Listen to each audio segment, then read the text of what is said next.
السلام عليكم ورحمة الله وبركاته. إن الحمد لله كفى وسلام على عباده الذين اصطفى ما بعد. আলহামদুলিল্লাহ, প্রশংসা মাত্র আল্লাহ তাআলার জন্য। আলহামদুলিল্লাহ, দরুদ বর্ষিত আমাদের প্রিয় নবীর প্রতি জনাবে মুহাম্মদ রাসূলুল্লাহ সাল্লাল্লাহু আলাইহি সাল্লাম।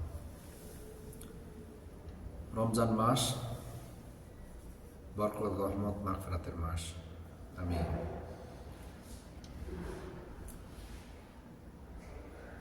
একটি হাদিস রমজান মাসের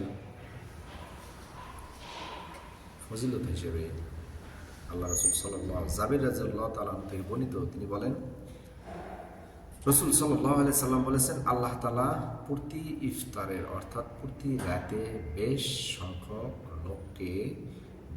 কিছু লোককে প্রত্যেক রাতে বেশ কিছু লোককে জান্নাত থেকে মুক্তি দেন। সুবহানাল্লাহ, সুবহানাল্লাহ, সুবহানাল্লাহ। প্রত্যেক রাতে আল্লাহ তাআলা বেশ কিছু লোককে জাহান্নাম থেকে মুক্তি দেন। সুবহানাল্লাহ। আল্লাহ তাআলা যেন আমাদেরকে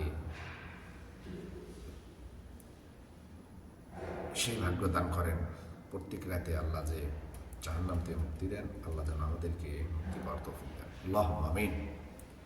হাদিসটি তাহকিক আলবানী তিনি হাসান সহিহ, সুনান ইবনে মাজাহ হাদিস নাম্বার 1643। হাদিসের মান হাসান সহিহ। কারণ কি? আদম সন্তানের প্রত্যেকটি কাজ আল্লাহ তাআলা বলেন, নবী সাল্লাল্লাহু আলাইহি সাল্লাম বলেছেন, আদম সন্তানের প্রত্যেকটি কাজেই তার নিজের জন্য। প্রত্যেক কাজ এটাই করে তার নিজের জন্য। আল্লাহ তাআলা বলেন, সিয়াম শুধু আমার জন্য, তাই আমি এর প্রতিদান দেব। সুবহানাল্লাহ। সহিহ বুখারী 1903 নম্বর হাদিস, যে আদম সন্তানের প্রত্যেকটি কাজই নিজের জন্য। আল্লাহ তাআলা বলেন, কিন্তু সাওম শুধু আমার জন্য, আমি তাই নিজেই প্রতিদান দেব। সুবহানাল্লাহ। এজন্য সিয়াম, রমজান মাসে আমরা বেশি বেশি আমল করব, বেশি বেশি জিকির আজকার করব। সুবহানাল্লাহ বিহামদিহি সুবহানাল্লাহিল আযীম, আস্তাগফিরুল্লাহ আস্তাগফিরুল্লাহ শতাধিক পাঠ করব। সুবহানাল্লাহ বিহামদিহি, আল্লাহর প্রিয় দুটি বাক্য, সুবহানাল্লাহ বিহামদিহি সুবহানাল্লাহিল আযীম, আল্লাহর নিকটে অতি প্রিয় এই দুটি বাক্য বেশি বেশি পাঠ করব।